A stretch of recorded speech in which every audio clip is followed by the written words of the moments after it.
So hello everyone, আমি পিয়া। আজ আবারও একটা নতুন ভিডিও আপনাদেরকে জানাই স্বাগত। আশা করি আজকের ভিডিওটা আপনাদের সবারই ভালো লাগবে। তো আজ আমরা সকাল সকাল চান করে তিনজনাই বেরিয়ে পড়েছিলাম আমাদের উদ্দেশ্যে। আর আমাদের উদ্দেশ্যটা হলো আজ পুজো করাতে গিয়েছিলাম। আর কোথায় পুজো করাতে গিয়েছিলাম, কী কারণে গিয়েছিলাম, কী উদ্দেশ্যে গিয়েছিলাম, এই ভিডিওর মাধ্যমেই আমি বলবো সব কিছু। তো তোমরা প্রথম থেকে শেষ অবধি একদম দেখতে থাকো ভিডিওটা কিন্তু। আর হ্যাঁ, আমার ভিডিওর মধ্যে যদি কোনো ভুল ত্রুটি হয়ে থাকে অবশ্যই কিন্তু কমেন্টে জানাবে, কারণ ভুল তো হতেই পারে।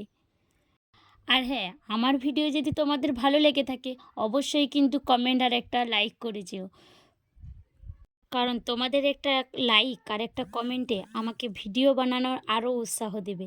তো দেখো বন্ধুরা, তোমাদের সঙ্গে গল্প করতে করতে আমি ঠিক অনুকূল ঠাকুরের আশ্রমের পাশে একদম চলে এসেছি।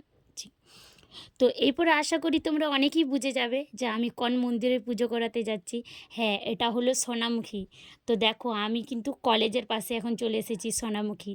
তো আমি কিন্তু এই কলেজেই পড়াশোনা করেছি, বিএ। তো আমি বিএ 6 সেমিস্টার অবধি পরীক্ষা দিয়েছি। আর 6 সেমিস্টারের এখনও রেজাল্ট আমার তোলা হয়নি। ওটা তুললেই তবেই আমি একদম স্যাঙ্গুইন হবো যে আমি যদি পাশ করে থাকি 6 সেমিস্টারে, তাহলে জানবো যে আমার বিএ কমপ্লিট হয়ে গেছে। তো এখনও আমার রেজাল্টটা তোলা হয়নি। তো দেখো, আমি রেলগেট পেরোচ্ছি। আর রেলগেট পেরিয়ে গেলেই কিন্তু আমরা আমাদের মানে উদ্দেশ্যে যে জায়গা যাব সেখানে দেখো, তোমাদের সঙ্গে গল্প করতে করতে ওইখানেও পৌঁছে গেছি। তো আমি এসেছি সোনামুখী মনোহরতলা। তো এই মনোহরতলাতেই আমার ছেলের মানসিক ছিল। আর ওর প্রচুর পরিমাণে ঠান্ডা লাগতো বলে এখানে আমরা মানসিক করেছিলাম।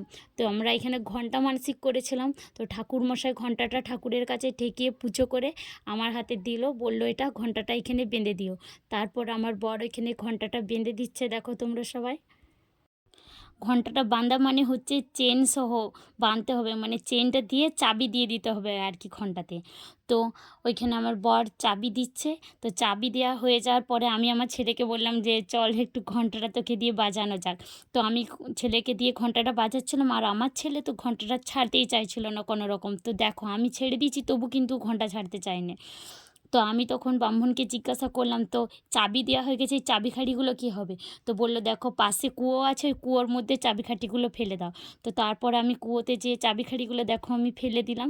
তো আজকের ভিডিওটা এতটুকুই। যদি ভালো লেগে থাকে অবশ্যই কিন্তু লাইক একটা কমেন্ট করে যেও।